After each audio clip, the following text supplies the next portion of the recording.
राघवेंद्र सरकार की। तो हमेशा ऐसा चिंतन हो कि अंत समय में भगवान का नाम हमारे मुखमंडल पर आ जाए तो समझ लेना हमारे जीवन की सार्थकता सिद्ध हो गई।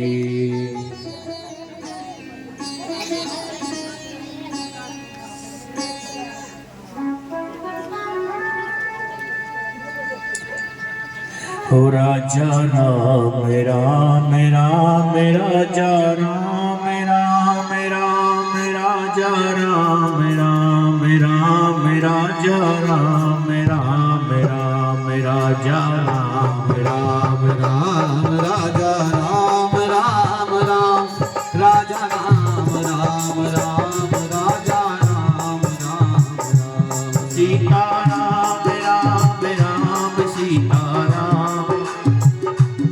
सीता राम राम राम सीता राम राम राम राजा राम राम राम सीता राम राम राम सीता राम राम राम सीता राम राम राम राजा राम राम राम सीता राम राम राम राजा राम राम राम राजा राम राम राम राजा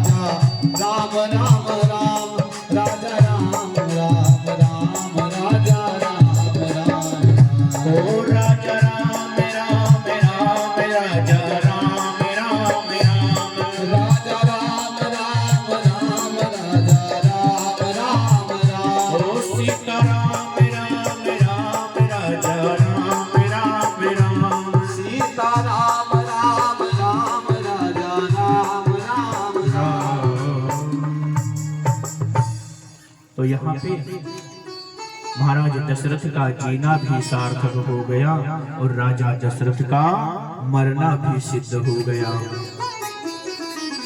हम चर्चा कर रहे थे कि अंते तामति तागति, अंत समय में जैसा चिंतन होता है अगला देह उसी रूप में प्राप्त होता है। बोले रामचंद्र भगवान की जय।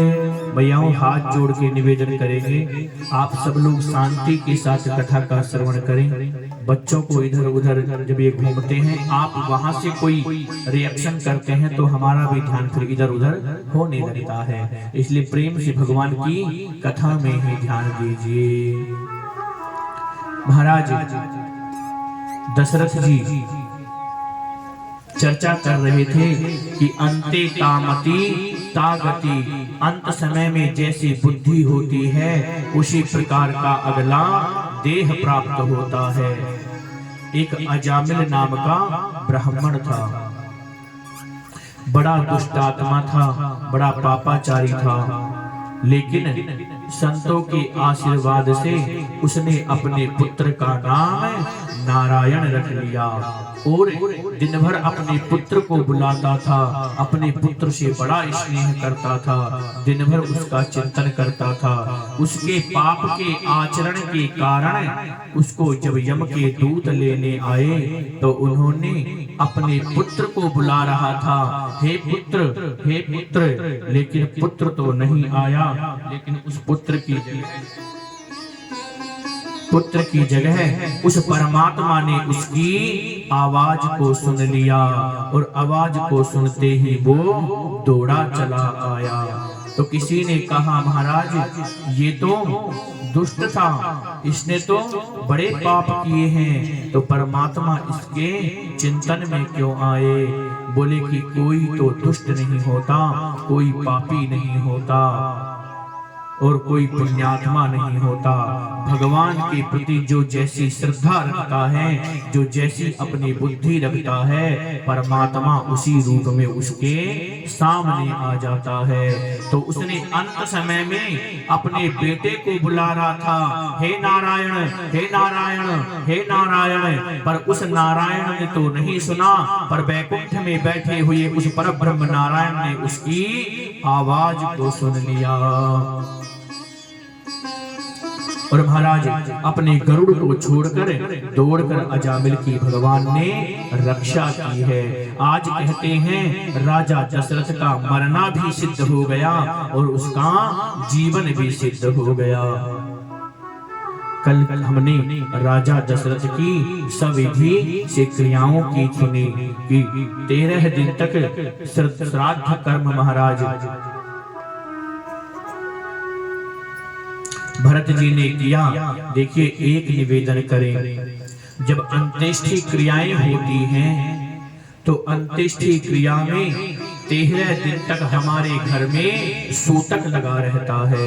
हम उस समय में देव अर्चन नहीं कर सकते, पूजन नहीं कर सकते, किसी देवालय में नहीं जा सकते, किसी कन्या के विवाह में भी जाना निषेध बताया गया है। गरुड़ पुराण में तो वर्णन आता है महाराज कि 10 दिन तक 10 गात्र क्रियाएं होती हैं और एक दिन में एक एक पिंड उस आत्मा के लिए प्रदान किए जाते हैं। पीपल के नीचे एक घट के रूप में उसे पानी दिया जाता है। 10 दिन तक उसकी 10 गात्र क्रियाएं होती हैं। उसके बाद शिपंडी श्राद्ध बताया है, नारायण बलि का क्रम बताया है और उसके बाद उसकी अंत्येष्टि क्रिया में ब्रह्म भोज बताया है और 15 दिन के बाद उसकी जो मासिक श्राद्ध होते हैं वो प्रारंभ हो जाते हैं। 3 प्रकार की षोडशी बताई गई हैं, एक मलिन षोडशी, एक मध्यम षोडशी और एक उत्तम षोडशी। ये 3 षोडशियां करने के बाद 3 वर्ष पर्यंत 3 वर्ष जब व्यतीत हो जाते हैं उसके बाद वो आत्मा पितृ रूप में या देव रूप में पूजा की अधिकारी होती है। महाराज जब अंत समय में भगवान के प्रति उस आत्मा के प्रति कुछ निवेदित करते हैं तो उच्चारण किया जाता है, अनाथ निधनो देवा शंख चक्र गदाधरा अक्षय पुंडरीकाक्ष प्रेत मोक्ष वरदो भव या पितृ मोक्ष वरदो भव। उसकी हे प्रभु आत्मज, हे भगवान श्री हरि नारायण, हमारे कुल से गया हुआ ये व्यक्ति आपके धाम को प्राप्त हो, ऐसा हम आपके चरणों में निवेदन करते हैं।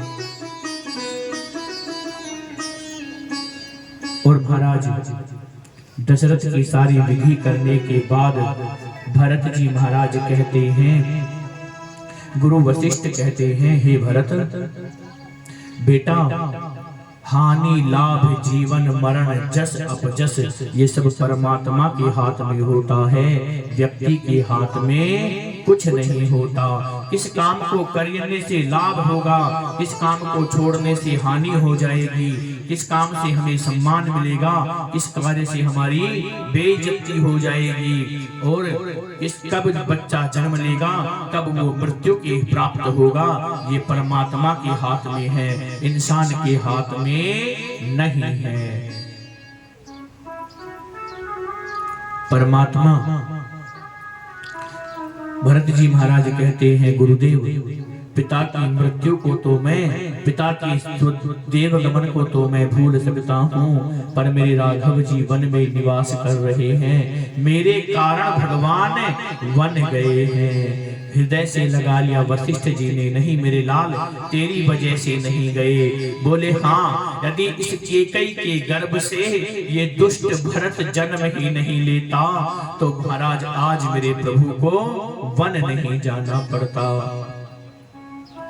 और गुरुदेव इस संसार में जो भी संपत्ति है वो मेरे राघव की ही है, उसके अलावा संसार में और किसी का राज्य है ही नहीं। गुरुदेव राघव के होते हुए मैं इस सिंहासन पर नहीं बैठ सकता। भरत जी कहते हैं कि संपत्ति सब रघुपति के आही, संपत्ति सब रघुपति के आही, जो भी पूजता ने चलो ताज जाही, जो भी पूजता ने चलो ताज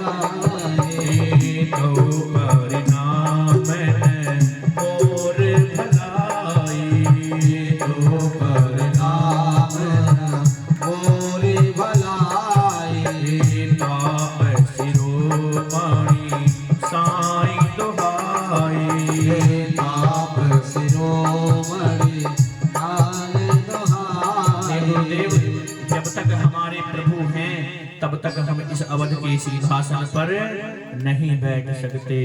प्रेम के वशीभूत होकर गुरुदेव ने भी भरत जी को समझाने का प्रयास किया।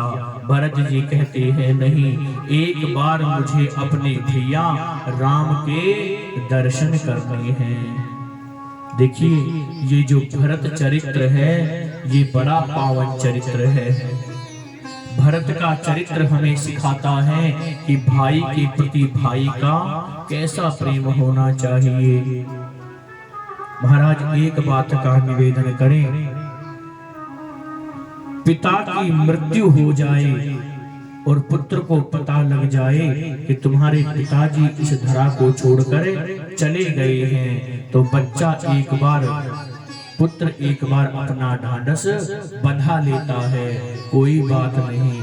लेकिन यदि भाई को पता लग जाए कि तुम्हारा भाई संसार से चला गया है, तो महाराज उतना ही कष्ट भाई भोगता है जितना कष्ट मरने वाला शरीर भोगता है। भाई तो दूसरे भाई की भुजा हुआ करता है। संसार में यदि कहीं जाएगा, यदि संसार में किसी से कुछ कहेगा, तो उसे पता होता है कि मेरे पीछे संभालने वाला मेरा भाई है। भूल कर भी जीवन में कभी भाई और भाई की बात इधर से उधर मत करना। देव मूर्ति को तोड़ने में जितना पाप लगता है, भाई भाई के संबंध को खराब करने से उससे भी ज्यादा पाप भोगना पड़ता है। भाई तो दूसरे भाई की भुजा हुआ करता है। भाई छोटा है तो भाई छोटा होता है तो ये सोचता है मेरे पिता के रूप में मेरा बड़ा भाई है, वो सब संभाल लेगा। और जब भाई बड़ा होता है और छोटा भाई होता है तो बड़ा भाई ये समझता है कि मेरा पुत्र के समान है, इसका भी लालन पालन करना मेरा ही उत्तरदायित्व है। मैयाओं हाथ जोड़कर कहें, कभी भी किसी भाई को भाई से अलग करने का विचार भी मन में मत लाना। यदि आपने एक भाई को दूसरे भाई से अलग किया तो जीवन में इस बात को भूल जाना कि हमारे जीवन में कभी सुख शांति आएगी। यदि भाई से भाई को जुदा कर दोगे तो कभी भी जीवन में शांति नहीं प्राप्त होगी। महाराज आज छोटी छोटी संपत्ति के लिए भाई भाई में इतना भयंकर झगड़ा हो जाता है कि महाराज एक दूसरे को मारने तक की नौबत आ जाती है। हमें भरत के चरित्र से सीखना चाहिए कि भगवान के जाने के बाद चंचरी कजिमी चंपक बागा, चंपा के बाग में भंवरा रहता तो है लेकिन चंपा के पुष्प के ऊपर भंवरा नहीं बैठता। उसी प्रकार महाराज अयोध्या में भरत जी कुछ दिन रहे लेकिन अयोध्या की संपत्ति का भोग नहीं किया।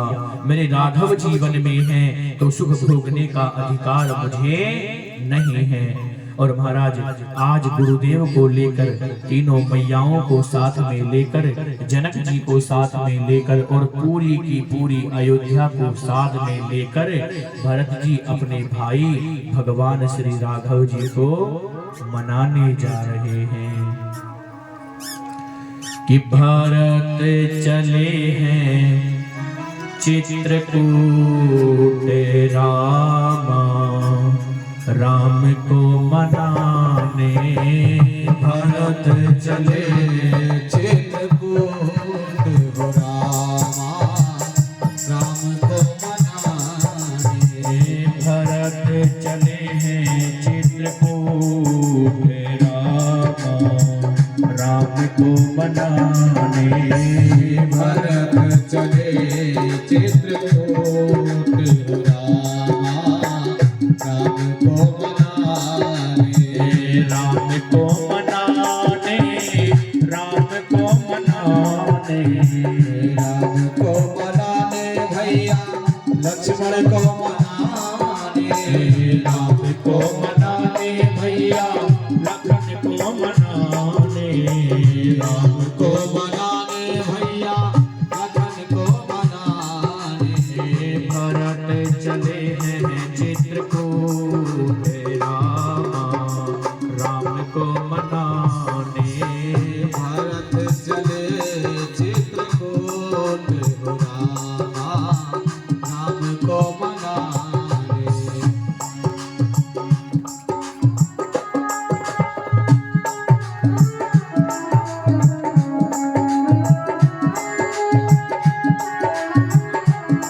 है